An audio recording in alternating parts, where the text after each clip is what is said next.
اعوذ باللہ من الشیطان الرجیم بسم اللہ الرحمن الرحیم الا بذکر اللہ تطمئن القلوب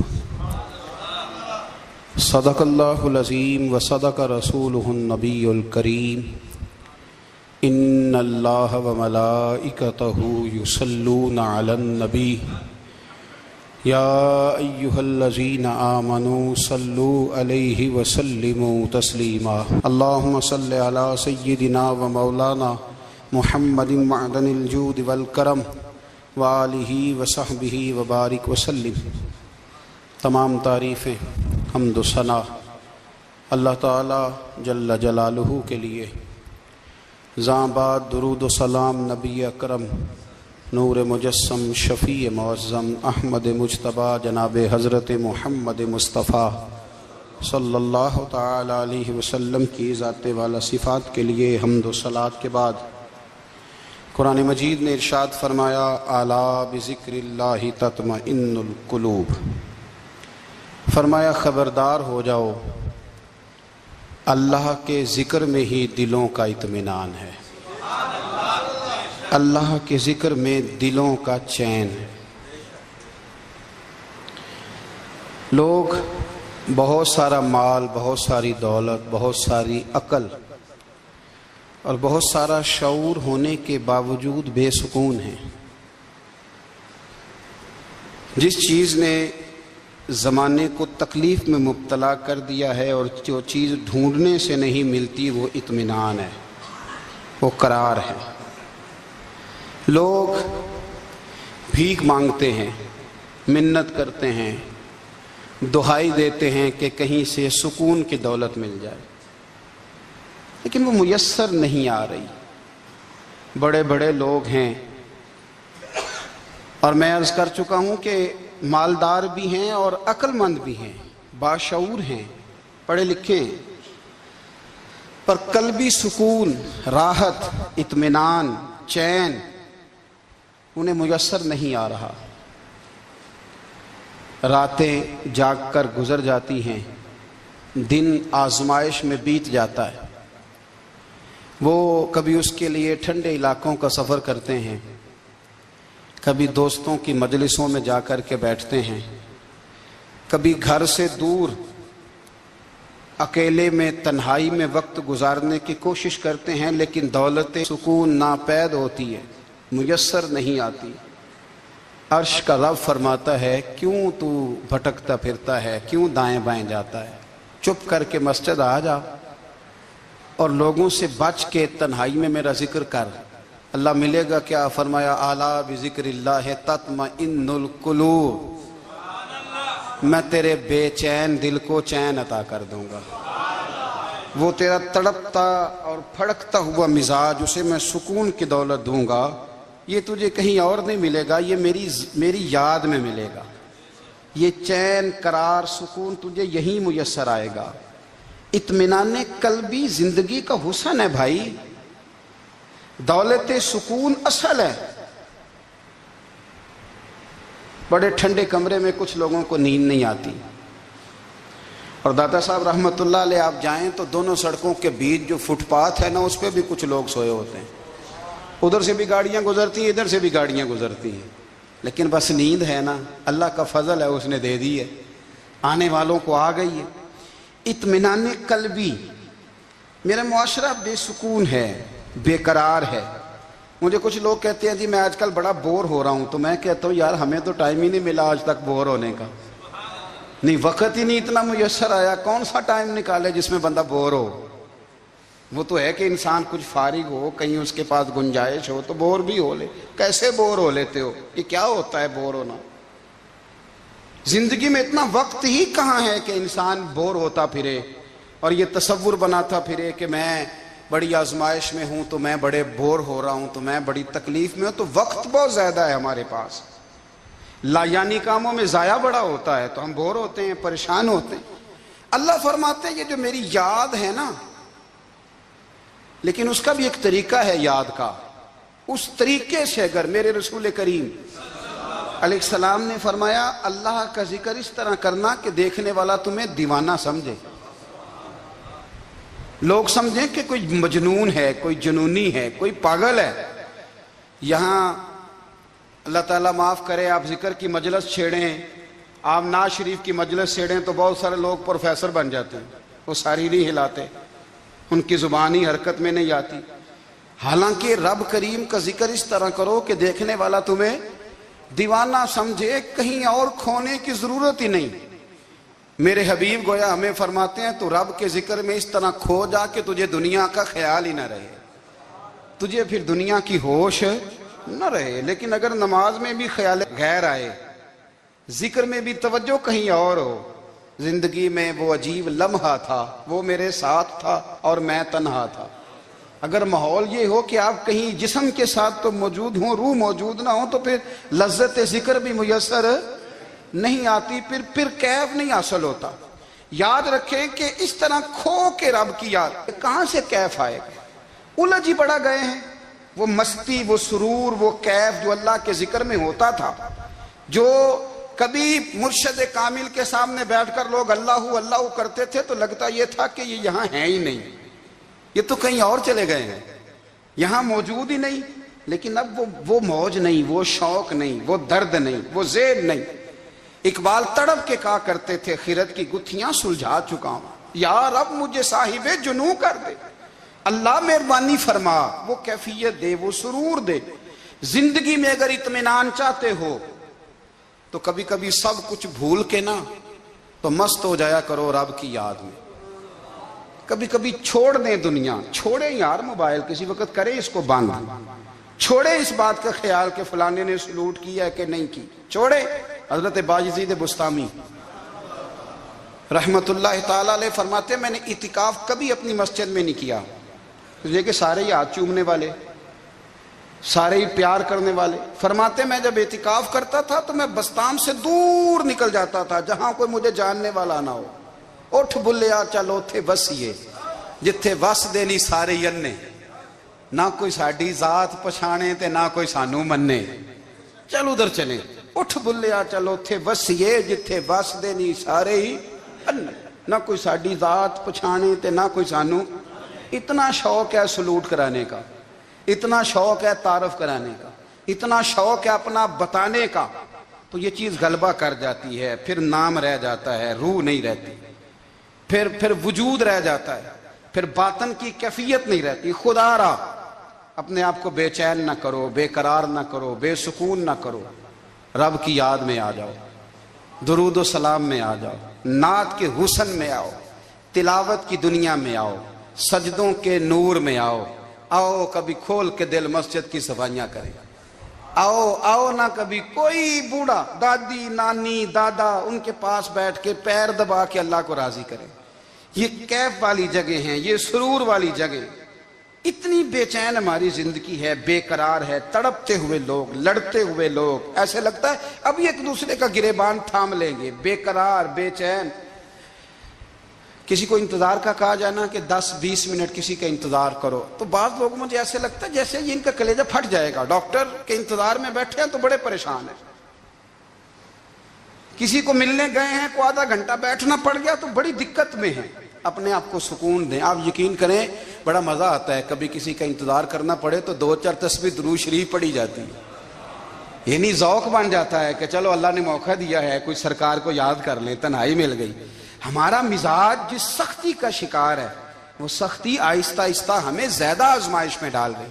تو میرے بھائی زندگی میں اطمینان حسن ہے، اور وہ سب سے زیادہ اللہ کی یاد میں ملتا ہے، وہ سب سے زیادہ رب کریم کے ذکر میں۔ سب سے زیادہ جو چاہتا ہے نا دل ٹھنڈا رہے، زبان میٹھی رہے، وہ مدینے والے محبوب پہ درود و سلام پڑھا کرے، وہ حضور پہ درود و سلام پڑھا کرے، زبان میٹھی رہے گی۔ میرا ذاتی تجربہ ہے کہ جو آدمی اپنے اخلاق سنوارنا چاہے وہ حضور پہ درود شریف پڑھے، جو اپنے اخلاق سنوارنا چاہے، طبیعت کو ٹھنڈا رکھنا چاہے، وہ درود شریف پڑھے، اس کا دل سکون میں آئے گا۔ کچھ کام اور ہیں زندگی میں اطمینان کے لیے، ان کا ہونا بھی بڑا ضروری ہے۔ سب سے پہلے اگر آپ چاہتے ہیں نا زندگی میں سکون ہو تو حقیقتوں کا سامنا کرنا سیکھیں، آپ جو ہیں وہ رہنا سیکھیں، جو آپ نہیں ہیں وہ بننے کی کوشش نہ کریں۔ حقیقت کا سامنا کرو گے تو زندگی اطمینان میں آ جائے گی۔ ہم نے نا بہانے بنا لیے ہیں، ہیلے بنا لیے ہیں، جھوٹ کے سہارے اپنے آپ کو اونچا کر لیا۔ ایک آدمی سے کہا جاتا ہے تو رشوت نہ لے، تو کہتا ہے میں غریبوں سے نہیں لیتا۔ تو میرا سوال یہ ہے کہ امیروں کا حساب لینے کی اللہ نے تیری ڈیوٹی لگائی ہے، تیرے ذمہ لگایا ہے کہ تو امیروں کا حساب کر، تمہیں کیا ضرورت پڑی ہے؟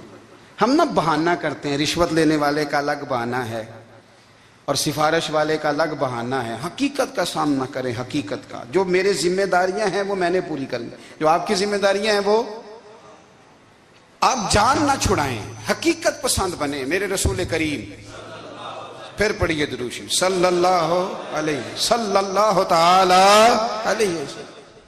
حضور صلی اللہ علیہ وسلم نے فرمایا کہ میری بیٹی سیدہ فاطمہ الزہرا رضی اللہ تعالی عنہا صرف جنتی نہیں، جنتی عورتوں کی سردار ہے۔ لیکن حضور نے یہ بھی فرمایا کہ فاطمہ یہ خیال رکھنا اگر اللہ نے حساب پوچھا تو حساب تم نے خود دینا ہے۔ نہیں، حقیقت کی طرف توجہ کرائی حضور نے، وہ صرف جنتی نہیں، جنتی عورتوں کی سردار ہیں، پر حقیقت کی جانب توجہ۔ میں حقیقت یہ ہے کہ اگر مالک نے حساب پوچھا تو اس کی تیاری بھی کرنی ہے۔ دیکھیں نا، ہمیں کچھ یقین نہیں، اللہ معاف کرے کہ ہمارا حساب کیسا ہوگا، لیکن کتنے آزاد ہیں۔ یعنی بڑی دلیری سے بندے کہتے ہیں فجر نہیں پڑھتا جی، 3 پڑھتا ہوں جی، شاہ رہ جاتی ہے جی، کپڑے صاف، بڑی دلیری سے۔ اور سیدہ فاطمہ الزہرا نے ساری رات مصلی آباد رکھا ہے، حالانکہ انہیں یقین تھا کہ رب مجھے بغیر حساب کتاب جنت دے گا۔ حقیقت کا سامنا کریں، جو حقوق آپ کے ہیں وہ آپ نے ادا کرنے ہیں، جو ذمہ داریاں ہیں وہ ذمہ داریاں ہیں۔ دیکھیں نا، حضرت موسیٰ کلیم اللہ علیہ السلام کے پاس اسرائیل روح نکالنے آئے تو حضرت موسیٰ نے تھپڑ مارا، آنکھ نکال دی، واپس گئے۔ اللہ انہوں نے تو جلال فرمایا ہے، کہا موسیٰ علیہ السلام سے کہیے بیل کی پشت پر ہاتھ رکھیں، جتنے بال ان کے دستے مبارک کے نیچے آئیں گے اتنے 1000 سال ان کی عمر بڑھا دی جائے گی۔ یعنی میرے کان میں کوئی بتا دے کہ جناب 60 سال بڑھ گئی، یا آپ کے کان میں کوئی کہہ دے تو خوشی ہوتی ہے کہ نہیں؟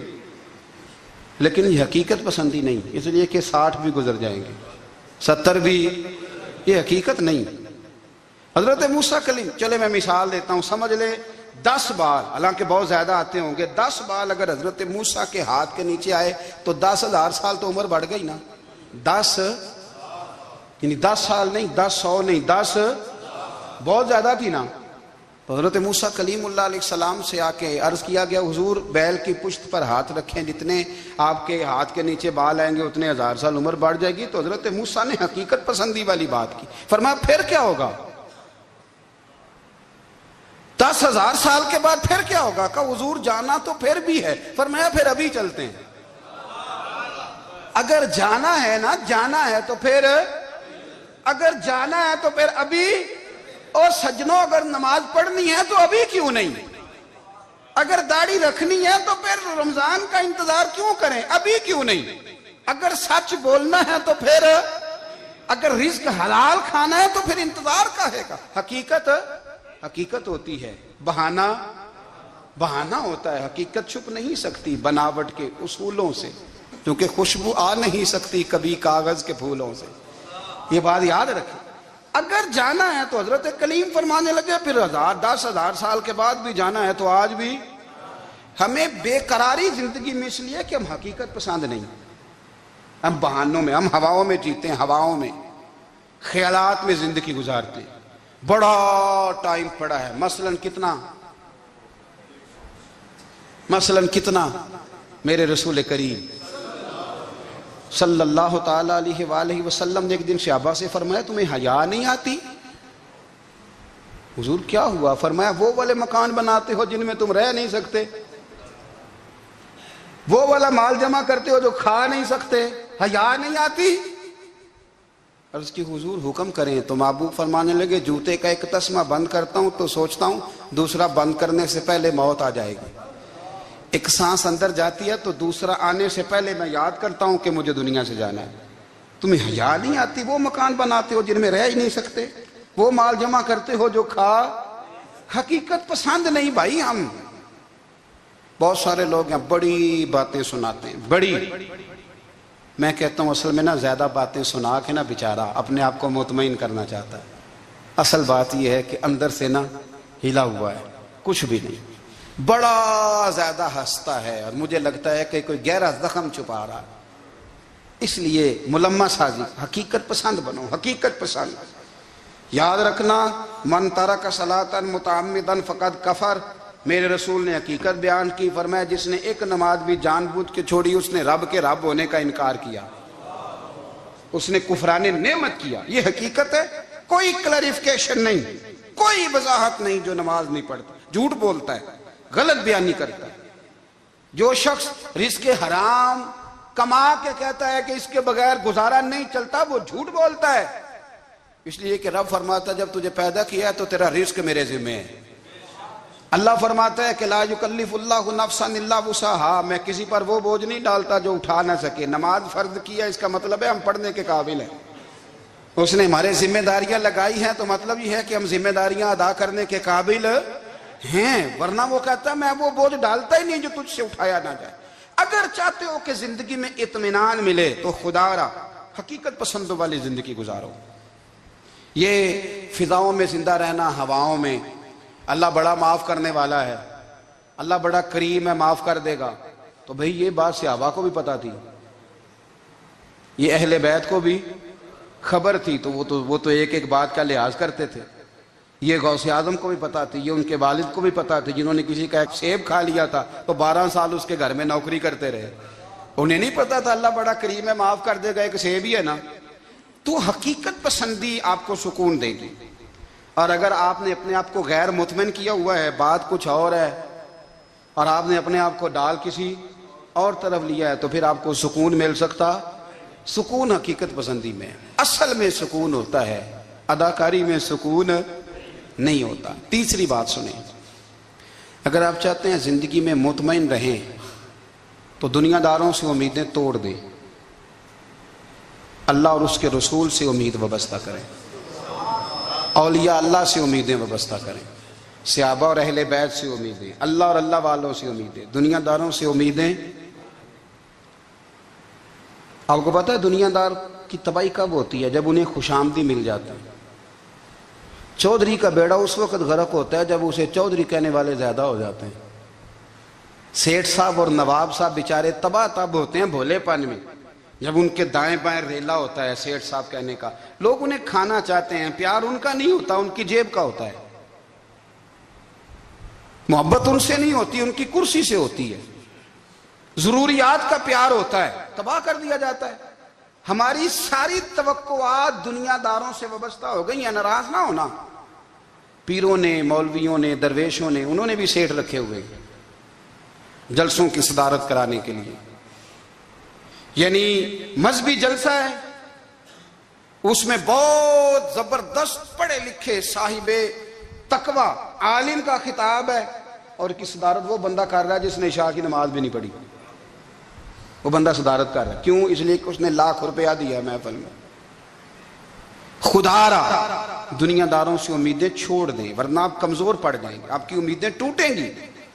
کتنا کمزور ہے وہ شخص جو 2-4 ہزار کے لیے کسی بندے کی چاپلوسی کرتا ہے، اس کے پیچھے بھاگتا ہے، خوش آمدیں کرتا ہے تھوڑے سے نوٹوں کے لیے. دکھ سکھ میں کام آئے گا اس کام کے لیے. میرے رسول کریم علیہ السلام نے فرمایا جس نے بندوں کو راضی کرتے کرتے رب کو ناراض کر دیا، اس کی دنیا بھی گئی اور آخرت بھی گئی.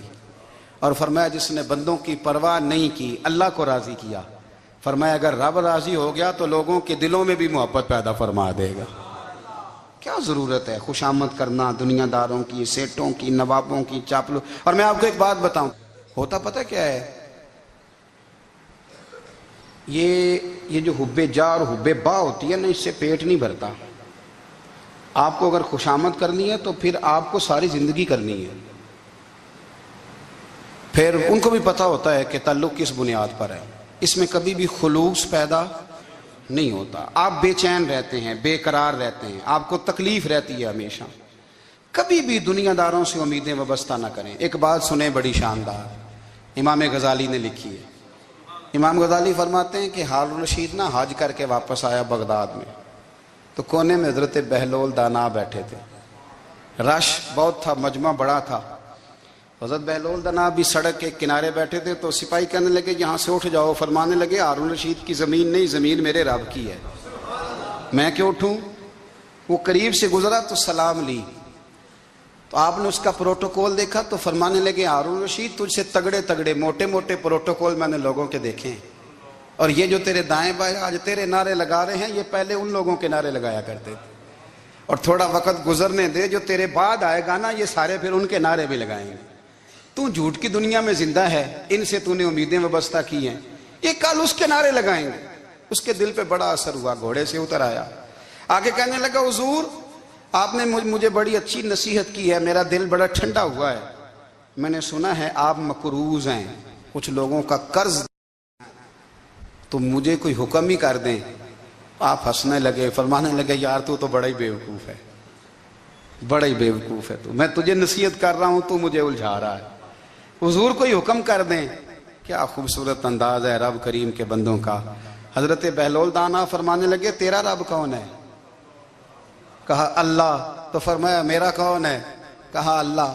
فرمانے لگے یہ تو نہیں نہ ہو سکتا کہ اللہ ہارون رشید کو دیتا رہے اور بہلول دانا کو بھول ہی جائے، یہ تو نہیں نہ ہو سکتا کہ ہارون رشید کو دیتا رہے اور بہلول دانا کو بھول جائے۔ فرمایا اس کا دل، اس کا ارادہ ہوا، ارادہ قدرت ہوا کہ بہلول مقروض رہنا چاہیے، تو اگر رب مجھے رکھنا چاہتا ہے، دکھ قبول محمد بخشا راضی رہن پیارے، اگر وہ چاہتا ہے میں مقروض رہوں تو میں بھی چاہتا ہوں کہ میں مقروض ہی رہوں، یہ تو نہیں نہ ہو سکتا کہ تجھے دے اور مجھے نہ دے۔ فرمایا میری تجھ سے کوئی امید نہیں، مجھے جب بھی دے گا میرا رب بھی دے گا، اور وہ دے گا تو پھر انشاءاللہ خزانے کھول کے دے گا۔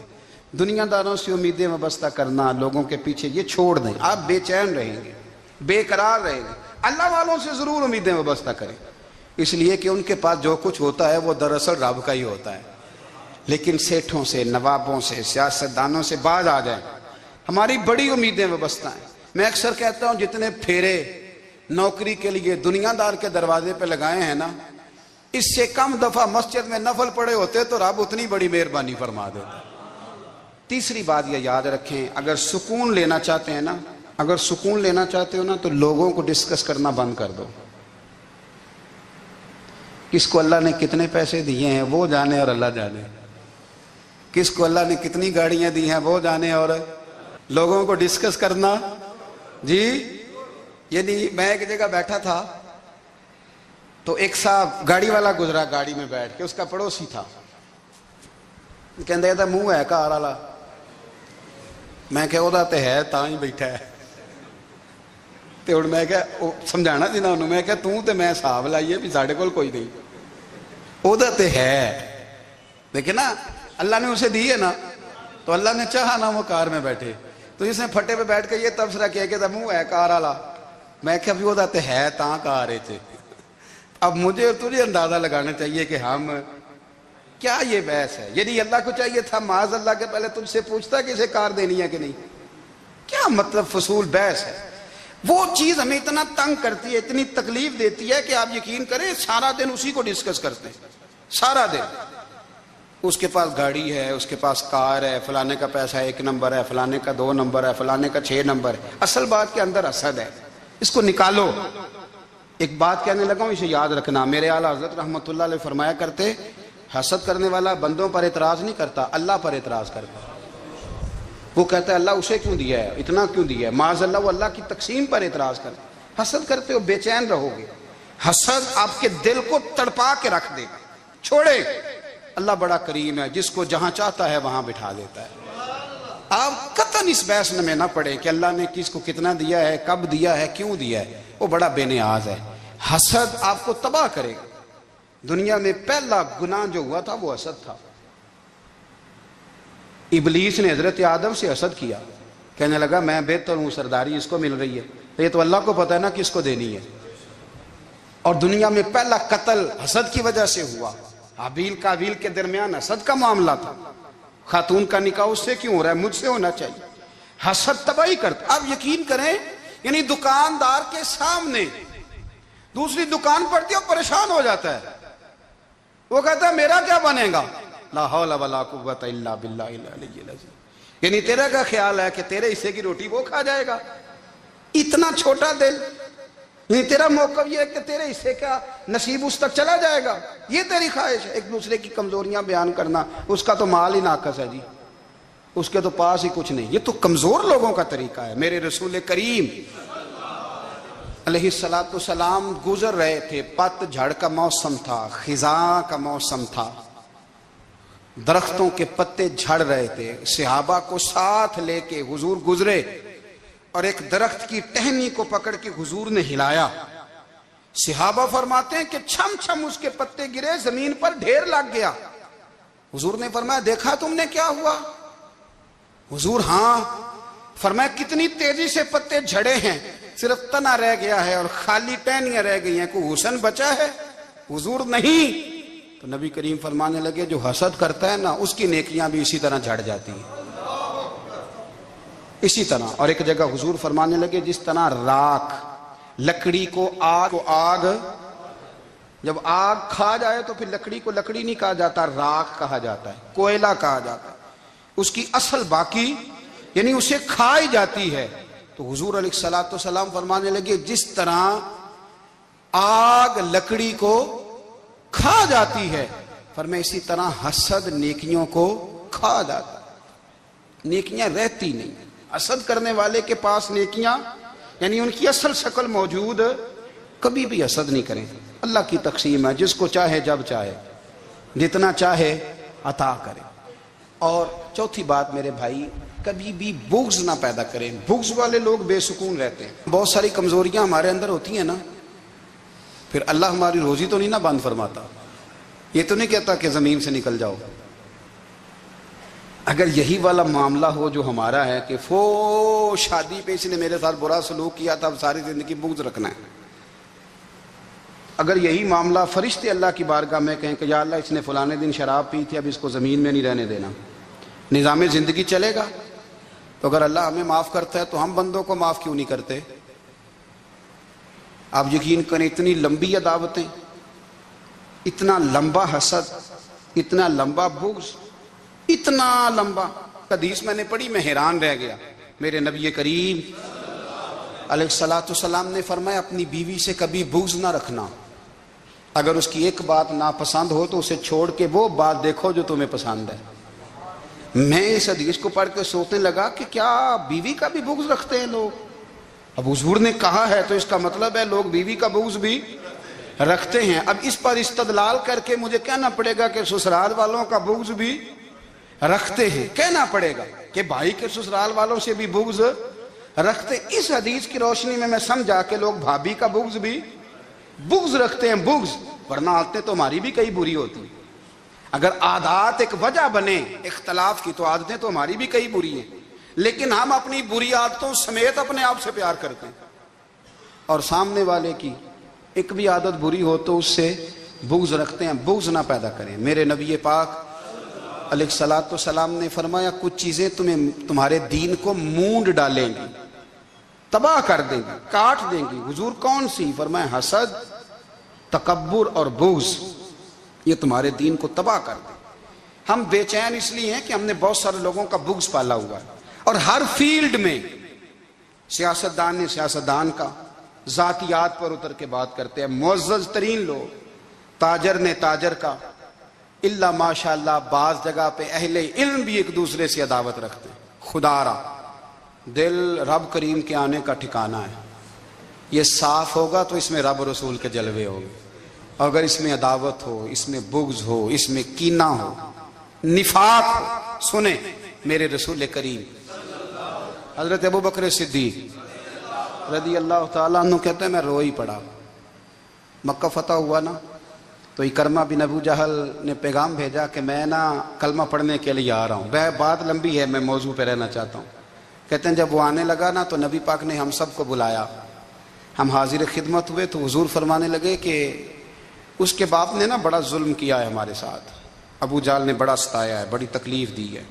آپ مجھے بتلائیں کہ وہ ایک دفعہ کسی شادی پہ بحث ہوتی ہے بیوی کے بھائی کے ساتھ، پھر ساری زندگی اس بیچارے کو معافی، وہ 10 دفعہ گھر آتا ہے معافی مانگنے پر سوال ہی نہیں پیدا ہوتا، میں او ہو مجھے ہی کہہ دیا، یعنی میں یعنی پھر مجھے کہہ دیا آپ نے اور میری شان میں بے ادبی اور پھر میں معاف کر دوں؟ توبہ توبہ توبہ، یہ کیسے ہو سکتا ہے؟ میری ناک نیچی ہو جائے گی اور آپ نے مجھے کہہ دیا، سوال ہی نہیں پیدا ہوتا۔ اور یہ رونا میں اکثر ہوتا ہوں کہ شادی والے دن داماد صاحب کا زیادہ دماغ خراب ہوتا ہے۔ جب چھوٹی سالی کی شادی ہوتی ہے نا، اس دن اس کو بخار چڑھتا ہے، کوئی اس کو کان میں کہتا ہے تیری عزت نہیں کر دے، اس دن اس کا دماغ خراب ہو جاتا ہے، بچے اٹھا کے نکل آتا ہے، وہ بیچارہ سسر منتیں کر رہا ہوتا ہے کہ تیری مہربانی آ جا، یہ عزت کرا رہا ہے۔ تو میں نے کہا احتجاج کر کے جو عزت کرائی جاتی ہے وہ عزت نہیں ہوتی۔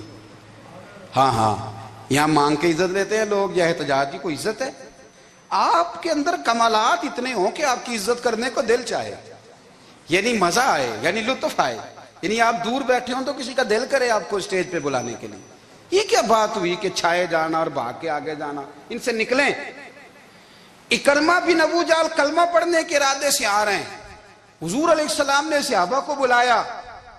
کتنی زیادہ دعوت رکھی جا سکتی تھی معاذ اللہ؟ کب سے وہ چلا تھا ظلم کرنے، اور اس کے بعد اس کا بیٹا شروع ہو گیا۔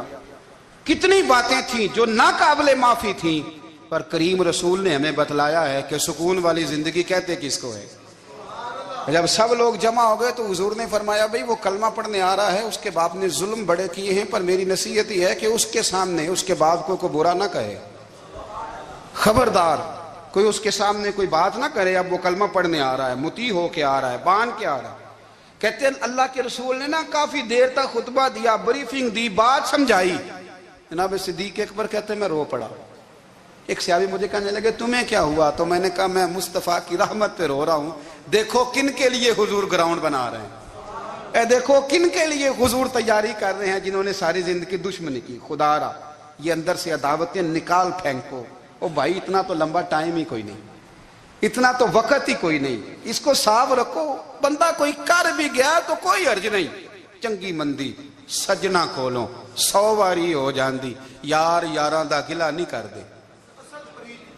اصل پریت یار یاراں دا جڑا گلا کردا جے یار نہیں جی ہوندا۔ ہاں پکی بات، پکی پیڑی۔ میرا ایک سنگی مجھے آ کے آنے لگا فلانی جگہ بندہ یہ بات کر رہا تھا، میں کہ تو اوتھے ہی سے سوندا سے تم ہی نال ہی سے، میرا تو سجن بات سن ہی نہیں سکتا۔ چنگی مندی سجنا کولوں 100 واری ہو جاندی، یار یاراں دا گلا نہیں کر دے، اصل پریت جنہ دی۔ ہاں جو بندے پھر ہوتے اس طرح کے، ان کے لیے بھی میاں صاحب نے کہا ہے، ان کے لیے بھی میاں صاحب نے کہا ہے، ان کے لیے بھی آپ نے بات ارشاد فرمائی ہے۔ آپ نے فرمایا چنگا ہویا لڑ نیڑیوں چھٹا، کتے عمر نہیں لنگی ساری، بے قدران دی یاری کولوں توبہ لکھ لکھ باری۔ او چنگا ہویا لڑ نیڑیوں چھٹا، کتے عمر نہیں لنگی ساری۔